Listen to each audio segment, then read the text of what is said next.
Stem cells are the body's master cells, unique because they can develop into many different types of cells. Let's explore their types and key properties. Stem cells have two main properties, self-renewal and differentiation. Self-renewal means they can make endless copies of themselves. Differentiation means they can transform into specialized cells, like muscle, nerve, or blood cells. Stem cells are classified into several types.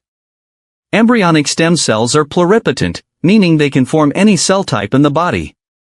Adult stem cells are multipotent. They are found in tissues like bone marrow and can form limited related cell types. Scientists can reprogram adult cells into pluripotent stem cells, these are called iPSCs, with similar abilities to embryonic stem cells. Perinatal stem cells come from umbilical cord blood and amniotic fluid. They also have great therapeutic potential. From repairing tissues to revolutionizing medicine, stem cells hold incredible promise. Understanding their types and properties is the first step in unlocking their potential.